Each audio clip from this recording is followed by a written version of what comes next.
It feels like the entire world is searching for Brian Laundrie, who's a person of interest in the death of Gabby Petito. Although Brian has not been officially ruled a suspect in the case, the court of public opinion has found him guilty, and people are desperate to find him. In at number 10, he's hiding in the flowerbed. After he returned home to Florida without Gabby Petito, Brian decided to flee. We assume to escape the consequences of his actions. But one theory claims that Brian is much closer to home than we expected, and he's actually living in his parents' backyard underneath a flowerbed.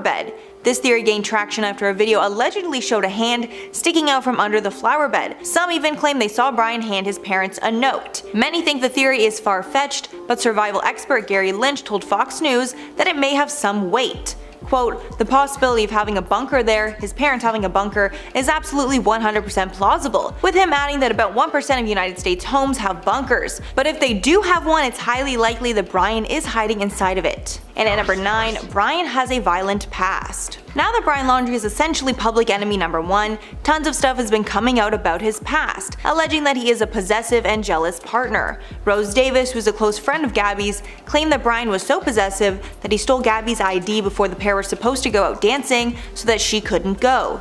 Davis also said that Gabby would stay at her house pretty often to get away from Brian. Gabby even told her that Brian would have episodes where he would, quote, "hear things and hear voices and wouldn't sleep." Davis also said that her and Petito would share their locations with each other through the iPhone app, but when Brian discovered this, he made Gabby delete it. If this is all true, it fits with the theory that Brian lashed out at Gabby. And at number 8, hiding in Carlton Reserve. Another spot that investigators think that Brian is hiding is inside the Carlton Reserve. However, the reserve can be a difficult place to get around, so if he was hiding there, there is a potential that he could be dead. CNN spoke with an expert named Robert Urban, who said that he didn't believe it was likely that someone without professional survival tactics could survive for long in the Carlton Reserve. He added that he'd only be able to survive there 3 weeks maximum himself, even with his skill set. According to CNN, another survival expert says that Laundrie would need skills and materials to survive, including ways to disinfect water and gather food and start fires. But investigators have found no campsites so far, making this location less likely. CNN's experts believe that Laundrie is no longer in Carlton Reserve or he is dead. And at number 7, hiding in mangroves. Campers at the Fort DeSoto Park in Florida have theorized that Brian Laundrie might be hiding in the mangroves, which is the exact spot that Brian and his parents stayed on September 6th. If you didn't know, the mangroves refer to trees and shrubs with tangled roots above ground that thrive in coastal swamps flooded at high tide and form dense thickets. The family's attorney dismissed these claims, but campers are still fearful he might be in the area. Dog the Bounty Hunter also believes this claim, and Dog claimed to have received a tip that Brian had never actually left Fort DeSoto with his parents when they checked out of the camp on September 8th.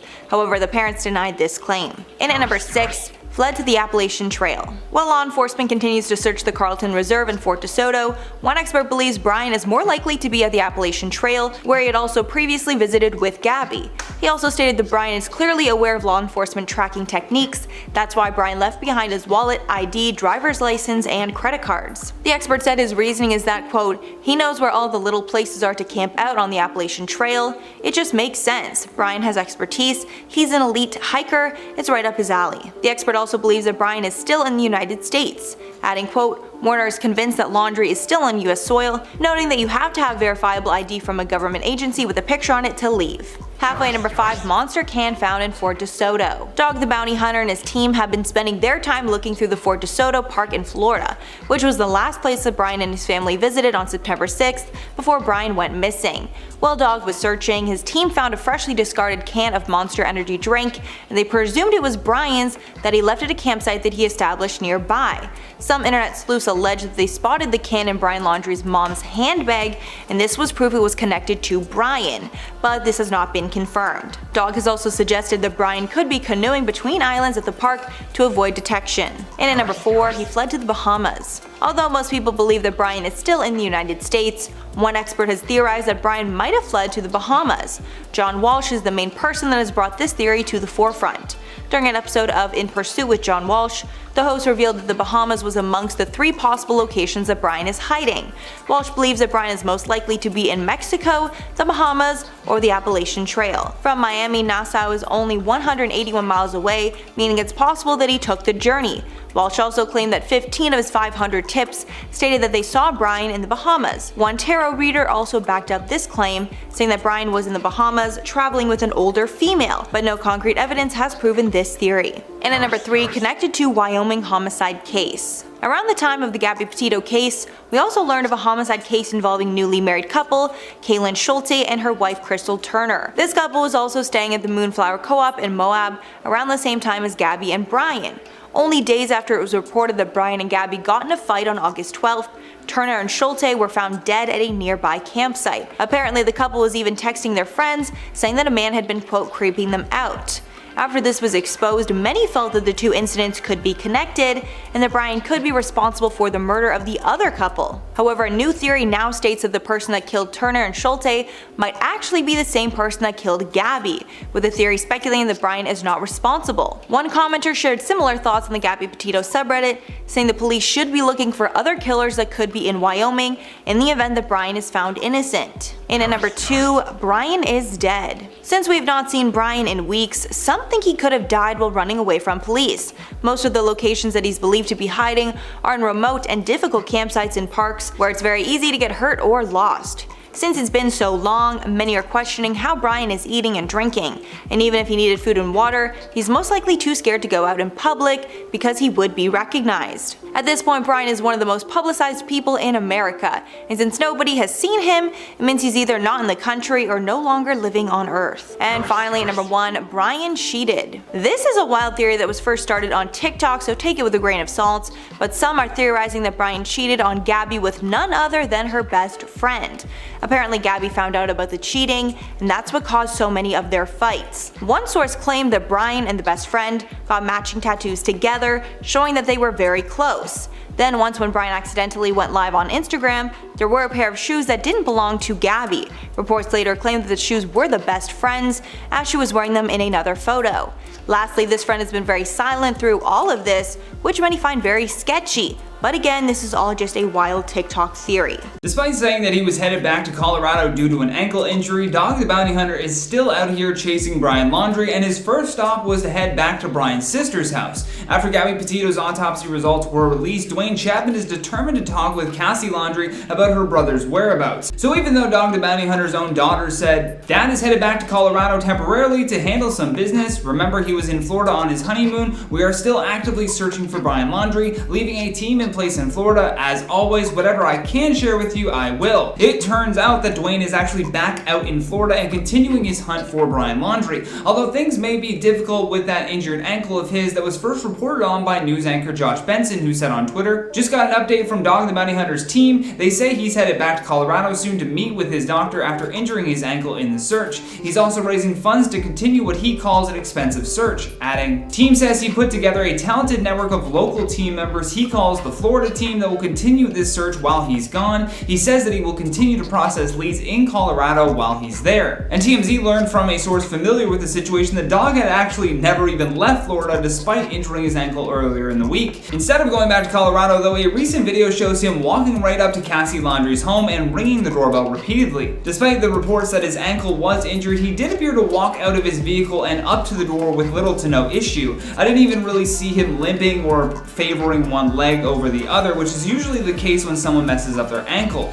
The person who is filming him walking up to Cassie's door also asked him how his ankle was doing, and he did say that it was feeling a lot better. When asked what he was hoping to get from speaking with Cassie, Dwayne said that he strongly believes she has more information about Brian's disappearance. You see, back in October, Cassie and her husband had interacted with a group of protesters that appeared outside of their home and admitted that she had no idea where her brother was. She also said that her parents, Chris and Roberta, may have more knowledge about his disappearance, but that they weren't speaking with her at the time. According to Cassie, she also revealed that she has received a ton of threats from angry protesters, threats that went as far as saying that they were going to take the lives of her family and even abduct her kids. She told the crowd of angry protesters, "We are just as angry and frustrated and upset as everyone else. I'm losing my parents and my brother and my children's aunt and my future sister-in-law on top of this. The recent autopsy results that were revealed by coroner Dr. Brent Blue that Gabby's death was caused by manual strangulation also raised some red flags with Dog the Bounty Hunter. He insisted that this could not have been an accident and said, Brian's only chance is to turn himself in. The Laundries have stonewalled Gabby's family because they knew what Brian had done, and it looks like they've helped him run. He also went on to say that despite his original plans to give up on the search due to his injury, Dwayne said that he just couldn't bring himself to leave after Gabby's cause of death was revealed to the public. It seems like that news really made him want to double down on his manhunt for Brian. There were also some rumors floating around that Brian may be hiding at his sister's place, but Dwayne didn't really comment on that other than expressing that he believes Cassie knows more than she's letting on. Brian Laundrie's attorney is not staying silent about his thoughts against Dog the Bounty Hunter and John Walsh, and is dragging the two men through the mud, claiming they don't care about getting justice for Gabby, rather they just want attention. So Stephen Bertolino, who represents the Laundries, told the Post, quote, "Dusty relics like that dog and John Walsh need a tragic situation like this so they can clear the cobwebs off their names and give their publicity-hungry ego some food. This day comes as a response to all the media attention Dog has received since starting his search for Brian, along with the recent release of John Walsh's TV special, Gabby Petito ID Special Report, on the Investigation Discovery Channel. Walsh did not respond to the dig, but Dog the Bounty Hunter fired back with his own statement, saying, quote, "It's ironic that Mr. Bertolino would criticize the people trying to find Brian Laundrie unless perhaps he doesn't want him to be found. If that isn't a comeback, I don't know what is." Of course, Dog hosted the popular A&E reality TV show Dog the Bounty Hunter from 2004 until 2012. Then John Walsh was a longtime host of America's Most Wanted from 1988 until 2012. However, Brian's lawyer is not the only person claiming that Dog the Bounty Hunter is only interested in good press. One of Dog's daughters, Cicely Chapman, told The Sun, quote, "It's just a publicity stunt. That's really what it is. He needs to back off and let the FBI handle it." But she also added that the FBI won't let Dog find Brian first because they are too prideful for that. As you know, Dog has been on the hunt for Brian Laundrie for about the last month, mostly looking through Florida terrain. Dog even took a break from his own honeymoon to assist in the search and injured his ankle in the process. The Laundrie lawyer might have a point about the good press, as since Dog has been publicly searching for Brian, it's been reported that TV offers have been rolling in. TMZ asked Bertolino if he feels that Dog is impeding on the official investigation